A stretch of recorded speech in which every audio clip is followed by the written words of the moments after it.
Something that I say along the way will touch you. I know it. Let's begin that process of crafting a meaningful life. Here's Mary Crafts.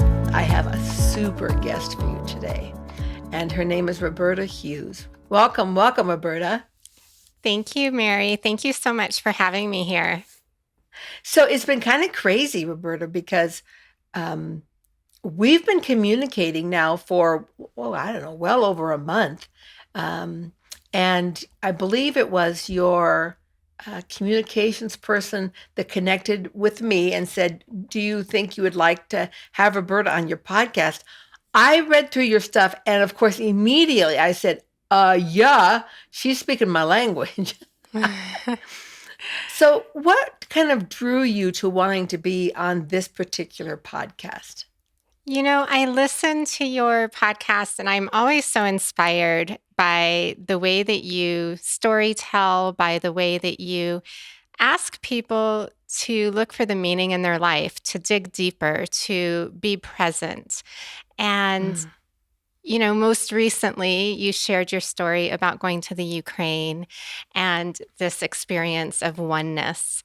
And that is something that I have aimed for my whole life. And I really look at the power of one. And when you look at the power of one, so many of us think we can't make a difference, we can't make an impact. But if we spend time empowering ourselves, that empowers all of the people that we come into contact with and all of the relationships in our lives. So I really enjoyed your storytelling and sharing so authentically and vulnerably of your experience in the Ukraine. Thanks. I recently, this last weekend, did a keynote in a city that's close to me. There was a big awards gala. And afterwards, I had a gentleman come up to me and he asked me, so who is your coach? I said, my coach for physical training? And he said, no, your speaking coach. I was like, I've never had one. Should I get one?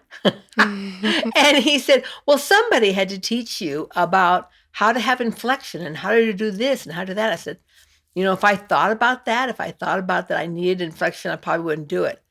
I just tell a story.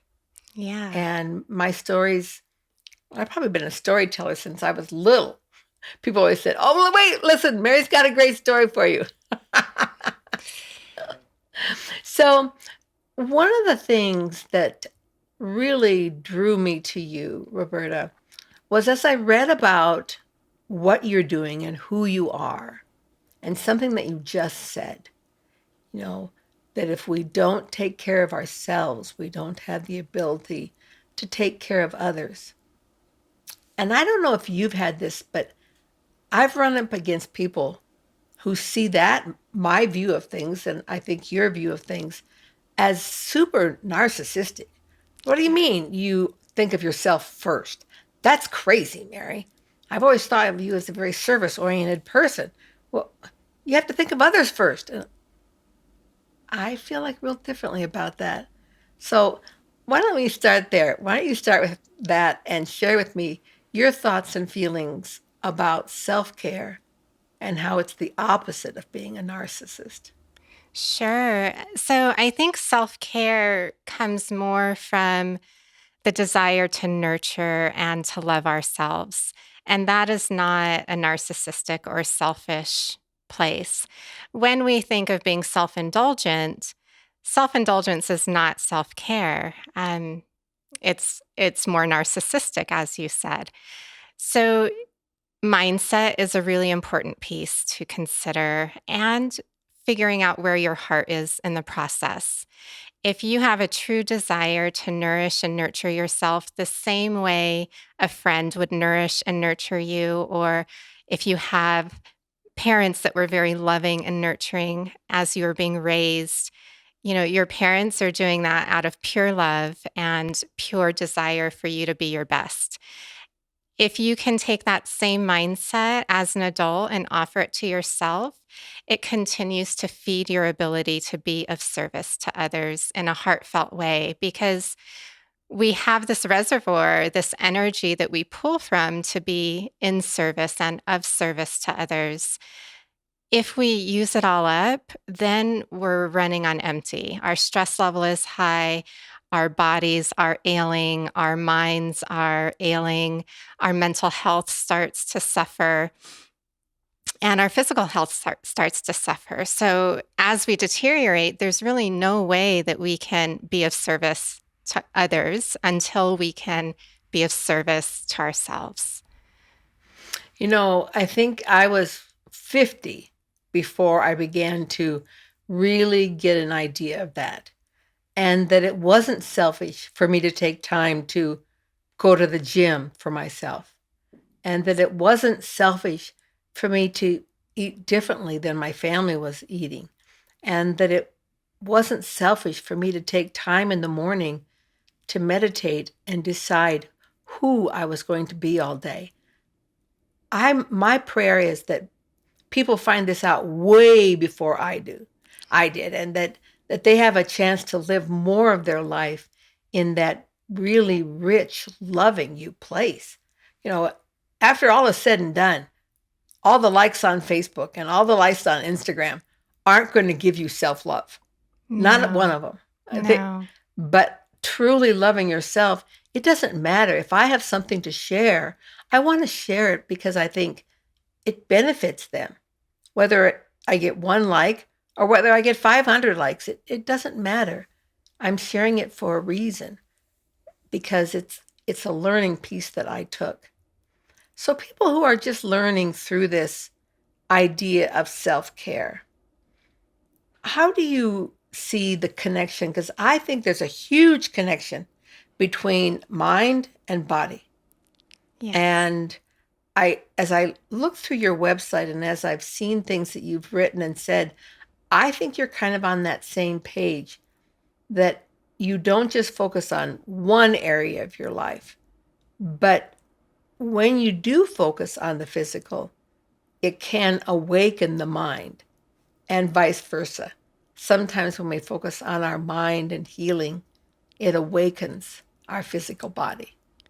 It does. And most of the practices that I practice myself and that I teach others are a mind body connection exercise. So, Pilates, yoga, meditation, all of those modalities are there to help you see the relationship between your brain and your physical body. And I really Yeah. like to explore this in a place of curiosity. Anytime that I'm doing movement, how is my brain responding to that movement? What thoughts are coming into the process? When I get more Yeah. still and quiet, what is my mind doing now? Where does it want to be? Where does it like to go? Because those patterns show up in all places of life. So it's more of an opportunity to explore and observe how my brain responds to uncomfortable situations, how my brain responds to things that feel good and pleasurable, how my brain responds when I'm bored. If you can get to know how your brain, how your Yeah. mind either receives or reacts to different types of situations, you can take that into anything that you do in life. And when you were talking about that, I started thinking about all the different times that I know my body has reacted to stuff that was going on in my brain. Like, Yes. for example, just before I go on to speak, it doesn't happen while I'm speaking, but just before, my heart starts pounding and I feel a little sweaty in my palms. That's a physical reaction to Yes. what's happening in my brain. But the moment I walk on that stage, you wouldn't know I had any of those things inside of me. But because a different piece of my brain takes over, my fear piece, just before I talk, is always like, do you think you really know enough to talk to this room of 500 people? And then once I'm on stage and I have everybody can hear a pin drop, I'm like, damn, I got this. Yeah. And the Yeah. different part of my body takes over. Yeah. Yeah. And then they work together, I imagine. You're just fully present for that particular moment, for your speech. You're there for the audience, you're there for yourself, and you're communicating and connecting. Yeah. So for somebody who was just starting off on this self-care journey and they were trying to understand the relationship of caring for your body and caring for your mind, where would you suggest we begin? I love a practice called Yin Yoga. And Yin Yoga is something that I learned almost 20 years ago. And it's actually become a lot more popular, which I'm proud to see. But this practice, it allows you to put your body into physical positions, but the positions are done passively. So, where most people think yoga is a struggle, maybe too quick moving, yin yoga Okay, is I have never thought that. No, not at all. I've no. never been afraid to go to a yoga class. No. Okay, you're Yeah, no, I always am. okay. I was going to say, you'd be surprised. Some people are very intimidated to go into a yoga I am class. so intimidated. Yeah. And tell me what intimidates you. We'll segue for just a minute. Okay. Well, first of all, fear, which I have tried to eliminate from my life. There's a fear that I'm not enough. That's the base fear. And that generates I'm a fear that maybe I'm too old or have too much arthritis to get into the positions. Maybe I don't have the strength to hold them. Maybe I'm going to look stupid. Maybe the instructor's going to keep coming over and going, no, Mary, a little bit more arch, a little more. And it's just that basic that I'm afraid I'm not enough. That is valid. And I imagine that you're not the only one, which is why I asked you to share, because I feel like the more we normalize how we feel about being Yeah. afraid to do something new, other people will say, "Oh, me too. Like, I feel that way too." And someone who might look at you, Mary, would think, "Oh, Mary has confidence. She can do anything. She has her stuff together. She can do anything she chooses to do." But the truth is, we all have fears, we all have worries, we all have doubts. Yin yoga to me creates this container of emotional safety, which is why I love it. Most of the poses that we do, we stay in for anywhere from 1 to 5 minutes, which could sound horrific. That does sound horrific, I have to say. But if you think of getting comfy and cozy and settling into your body, that's the spirit in which we do yin yoga. So all of the postures are on the floor, supported a little bit differently than restorative yoga. In restorative yoga, we're trying to take all stress away from the physical body and the mind. In yin yoga, we're trying to add a little bit of stress on purpose so that we have the opportunity then Ah, to explore that relationship to stress. So when I become okay. uncomfortable, what does my brain start to think? What thoughts are coming into my mind? When my brain Yeah, takes stop this. over, Stop this. yes, our brains are not advocates for self care at all. Like they want to abandon ship, they want to get Yeah. out, they don't want to be uncomfortable, right? And with yin yoga, I'm continuously talking and giving guidance and, you know, just ask yourself to stay. Be curious, notice the thoughts that come up and notice the reaction to the body. And you have the the full control of the gas pedal. You can push deeper, you can back off. And most of the time you have your eyes closed so you're not comparing yourself to somebody else. And I really encourage people to think of yin yoga postures more as shapes than poses. Because when you think of a pose, you think of, oh, it needs to look a specific way. I need to have this much of an arch in Mhm. my back. I need to have my legs this straight. I need to have my spine this tall. And then you're so caught up in the architecture of it that that causes more stress. But in yin I loved yoga, one of the things that you said, and I yes. think this is a mental piece that will help me a lot. You said, ask your body permission to stay. Hmm. Rather than because I do kind of think of it as that, beat your body into submission. You will stay here. Yeah. But just ask permission. Is it okay if we stay here just a bit longer? Yeah.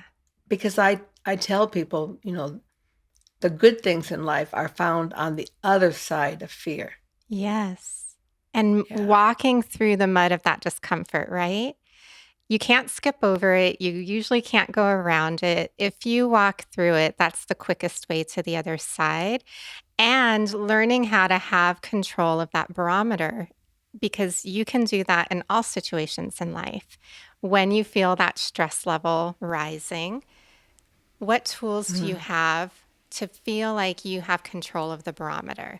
Like maybe you take one step forward, you give yourself time to readjust, you give your system time to settle.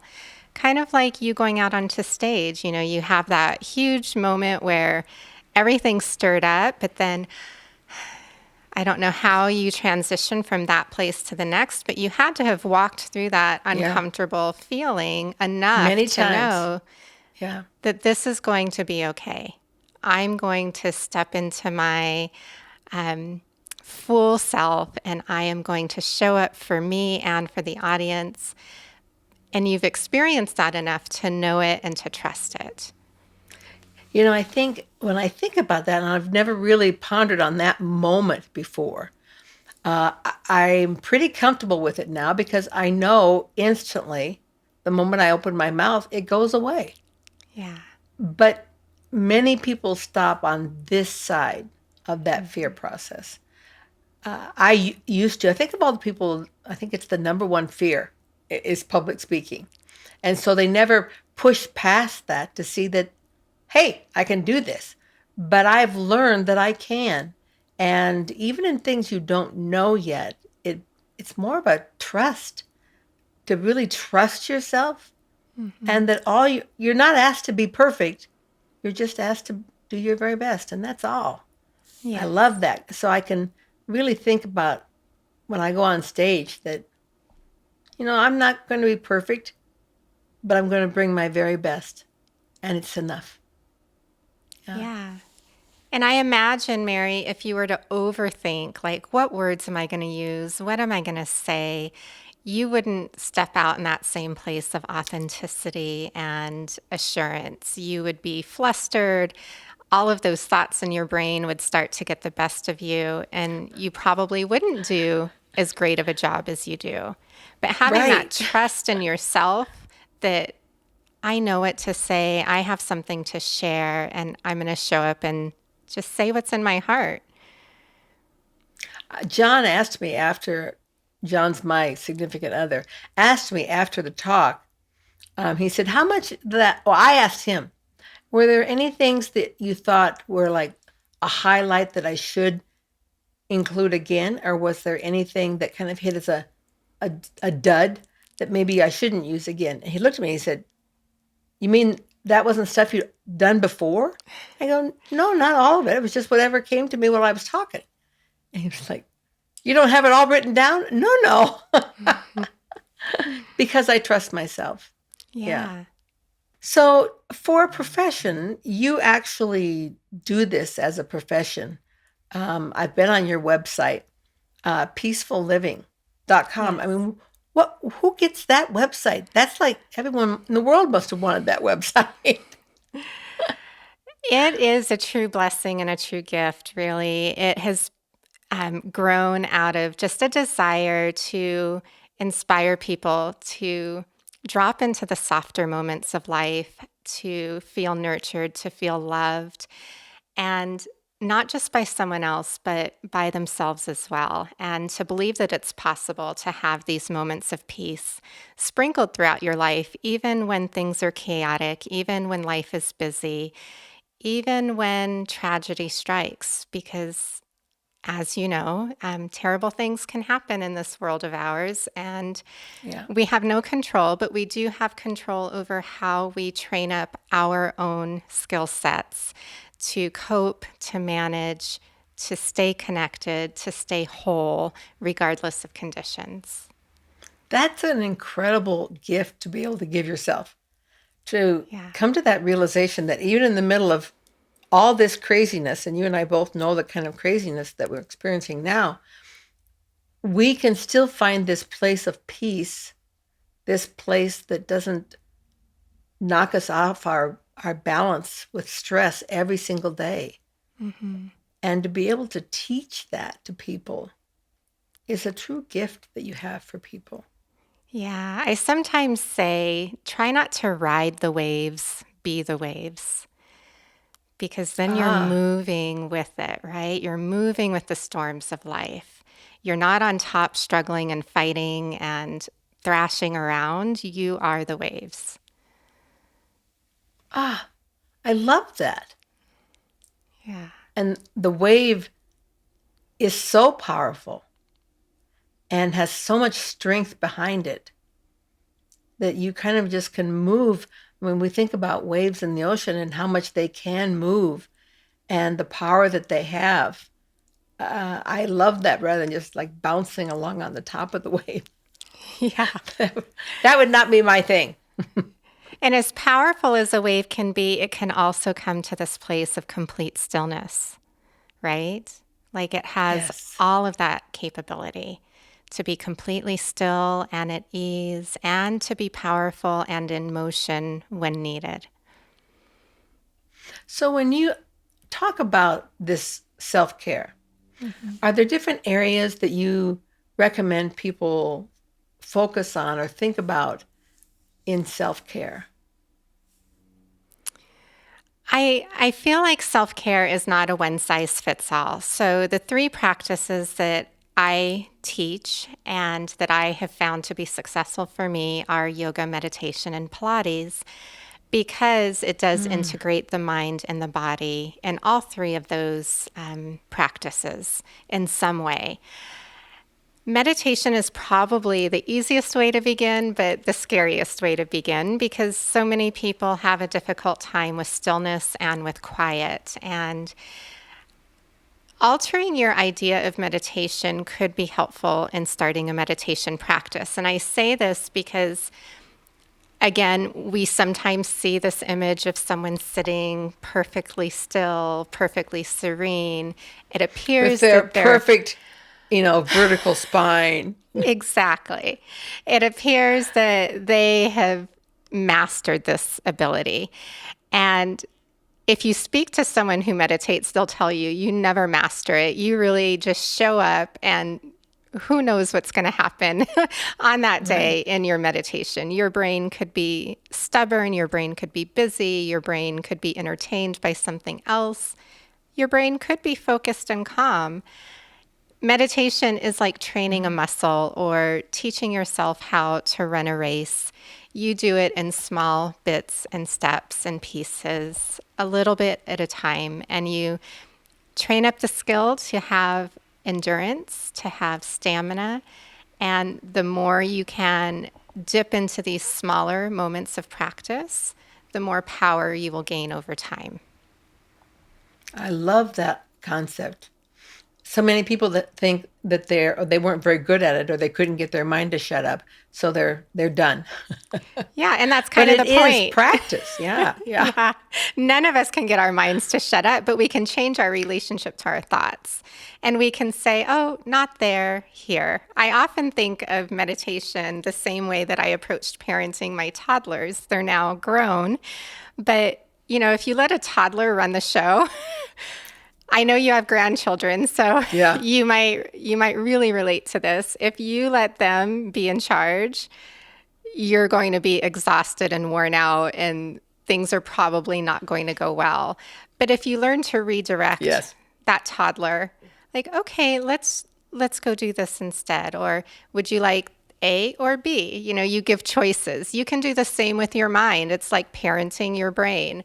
Your brain is wandering, thinking about the grocery list. It's telling you that you're not good enough. It's entertaining all of these thoughts. And you can say, oh, I see, but let's go here. Let's find the breath. Let's find something else to focus on and keep coming back. I call it an anchor. We create an anchor for our attention, and every time we drift away, we find it and we come back. And it can be playful like that. It doesn't have to be stop thinking, because if you tell a toddler stop doing that, what happens? They just do it more. Yes. They do it more, and your brain is exactly the same. I've had people say to me that they're not quite sure they understand what meditation is or the purpose of meditation.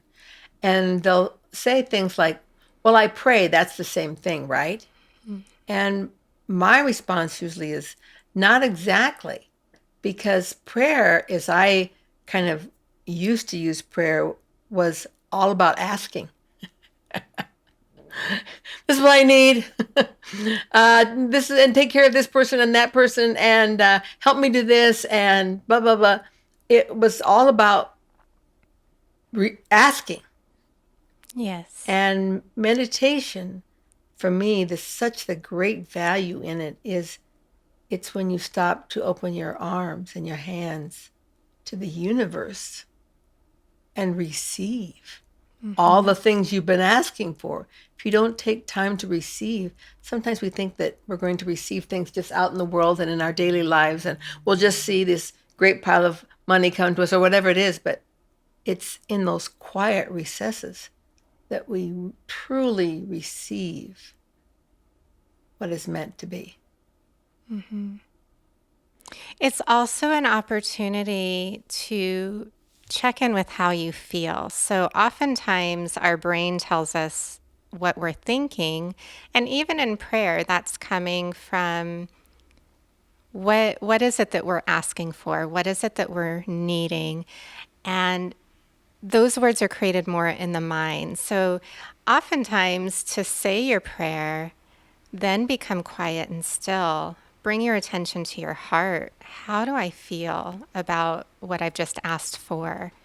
Am I afraid? Am I worried? Am I nervous? Am I confident in the ability that some of these things can become true?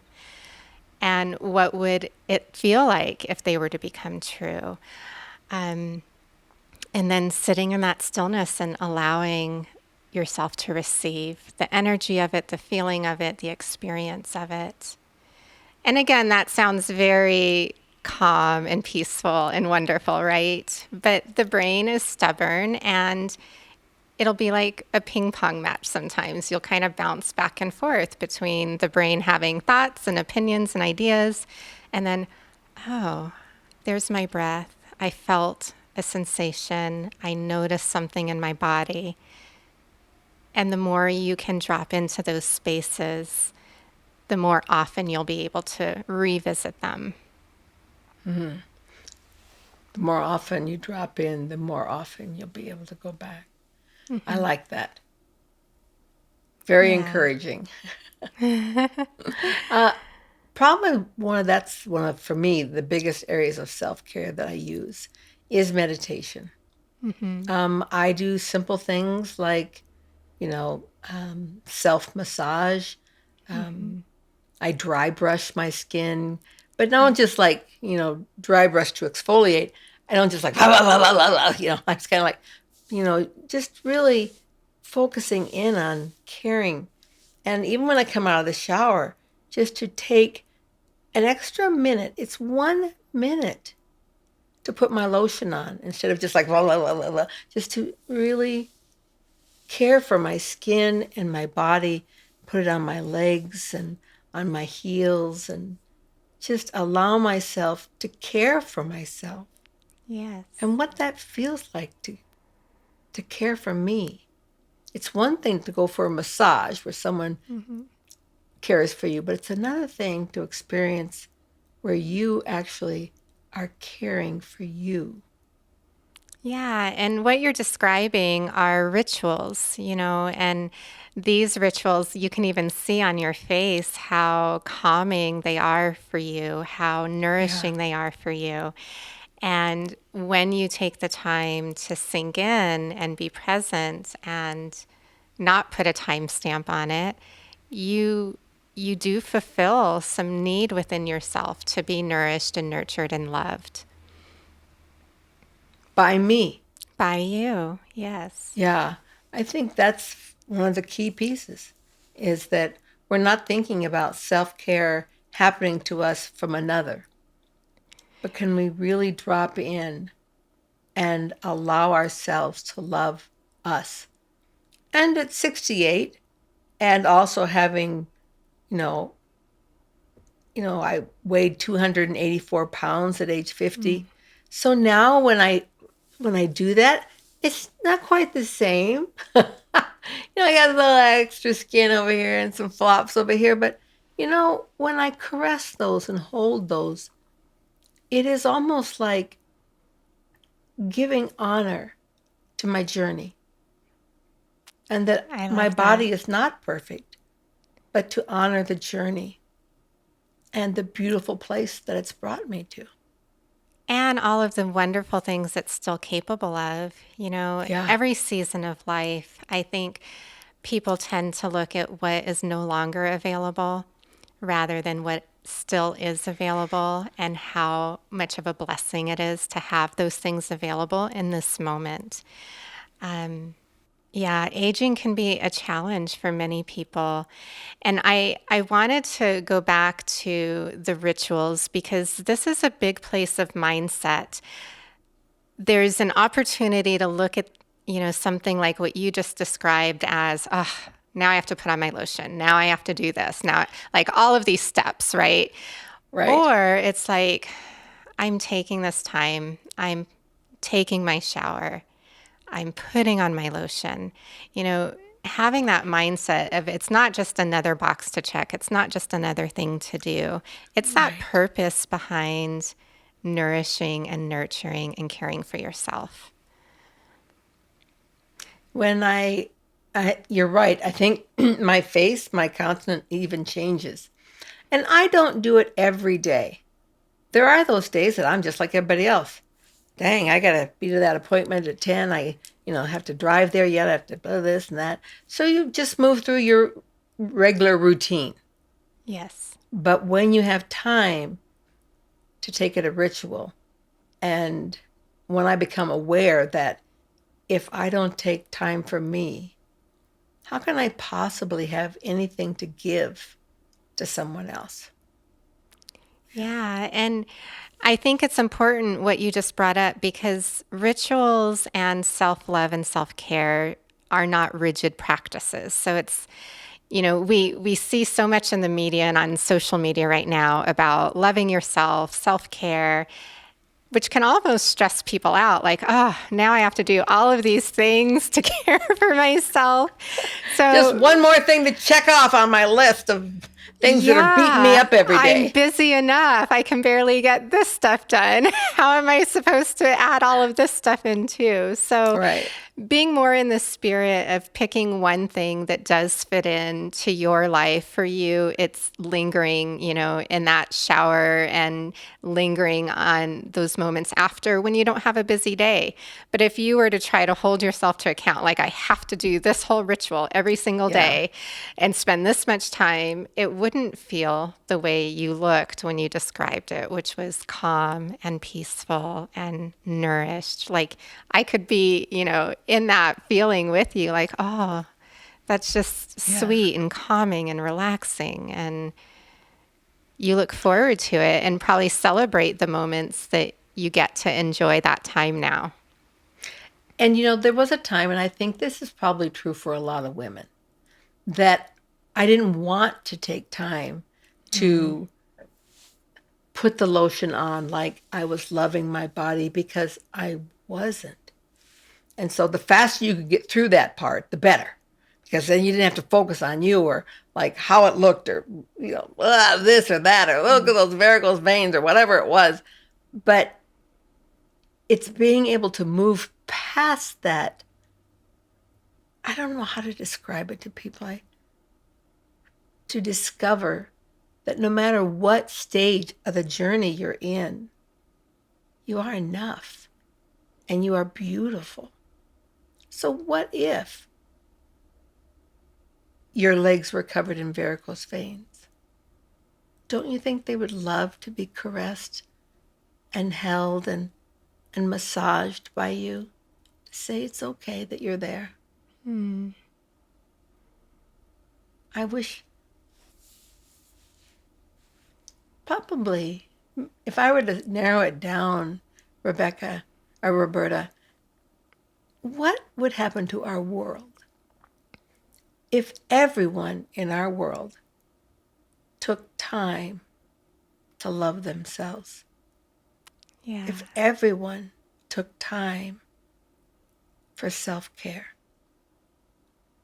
I think it would It be would, an amazing, there would be so much love in the world. And I what just you're want to go just, over there and just massage Putin and just make sure that every piece of his little toes are yeah, nurtured and cared for. I mean, who does that for people who are in those positions of so much anger and pain? No yeah. one. And has anyone ever been that for them?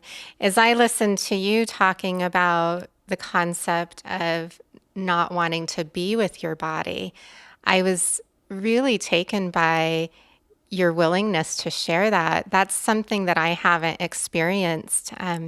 I remember my mother always taking time to rub lotion on me. And then as a young girl, it's something I've always done. I've always, I do one part of my leg and then the next part of my leg. Like I have this whole ritual and it's been Yeah, with me yeah. my whole entire life. And through pregnancies and healing through pregnancies, I've always been accustomed to massaging my own skin, touching my own body, and not feeling any lack of acceptance for my body in that process. So I really appreciate you sharing that that is something that could occur for a person. And Yeah. what I would love for people to move towards is the idea, like you said, that we're perfect beings exactly as we are, and to acknowledge and accept conditions exactly as they are in the moment without those extra thoughts of, well, what if this, or I wish this, or this isn't right, or that isn't right. All of that critical Oh, self thought yeah. becomes stored in your body, and it manifests into something, whether it's weight gain or poor body image or lack of confidence. Those thoughts become truth and they stay around until you can learn to love yourself and allow space for something different to be there. A lot of people ask me, throughout my life being a yo-yo dieter, up and down, gain it Mm. back, this time gain more, this time. And then all of a sudden, it wasn't all of a sudden, but it seemed that way at age 50 that I began to understand the Mm. clarity of that. And for me, that big shift came in being able to love myself where I was, not say, we're all guilty of this. Oh, well, after you've lost 150 pounds, then you can love yourself. Okay. And not until. And after you've Right. spent a year in the gym, but not until. That love has to come. It's the chicken before the egg. Mm-hmm. It's the horse before the cart. If you start just with thinking about weight loss or taking care of your body, sometimes your mind is just struggling to keep up and you fail again and again. Yes. When you talk about yoga and Pilates, that's why I was intrigued by that, because both yoga and Pilates are a way to engage both the mind and the body physically to allow them to move in conjunction through this metamorphosis. Mm-hmm. And I'm glad that you talked about the kind of Pilates or the kind of yoga that you would recommend to start with. Are all those things on your website? They are. So I offer live stream classes every week, Monday, Tuesday, Wednesday at noon, Mountain Standard Time or Mountain Daylight Time, now that we've changed. And then they're always in the on demand library. And I have a whole on demand library full of yoga, Pilates, and meditation videos. And what I love to do is create formulas for people to try because it is so overwhelming. Looking and just kind of scrolling through, even just going to Netflix and trying to choose a movie is stressful. So if you go and try to choose a yoga class or a Pilates class and you've never been before, you're probably going to feel intimidated and overwhelmed. So I love doing that part for people. It's my way of nourishing and nurturing, to take the guesswork out and say, here, try this and try it on for a week. Let me know how you feel. And then we go back to the drawing board if it's not the right fit, not the right feel. I love that. Roberta, just spending this time with you, I've come to see why you are so good at this. You speak peace. And what a better name for your website than PeaceFull Living. Isn't that really what we all want? Is we may be very active, and we may have a lot of things happening in our life, but can we move through that with peace? Wow. That's the Yes. ultimate goal. It It's really the is. ultimate goal, the ultimate question, and to give ourselves the grace and the space to fail miserably and start all over again whenever we do. So just to acknowledge we're not perfect at this. Nobody is perfect at this. And it's not something that you work towards and achieve and get your gold star. It's a work in progress. It's life. It And is. life is constantly moving and changing, and so are we. As most of my listeners know, I'm living to 105 and with an option to renew. And that I still plan on being living and learning at that point, and then wish I had another 105 years to learn the rest of it. So it is a process, and if we think about that living in crescendo life, that Yes. just keeps getting larger and larger as our understanding just the more I know, the more I realize how much there is yet to know. It's that Yes. old saying that happens so many times. All right, listeners, I want you to go to peacefulliving.com and learn more about Roberta and the beautiful things that she is offering in self-care so that we all can move through that point. We can all find that place of love in our hearts for ourselves, for our body and our minds, and release the tensions that have been holding us bound for so many years. And that's Yes. a big part of crafting our meaningful life. Thanks for being with me, Roberta. Beautifully said, Mary. Thank you so much for having me. Namaste. Namaste.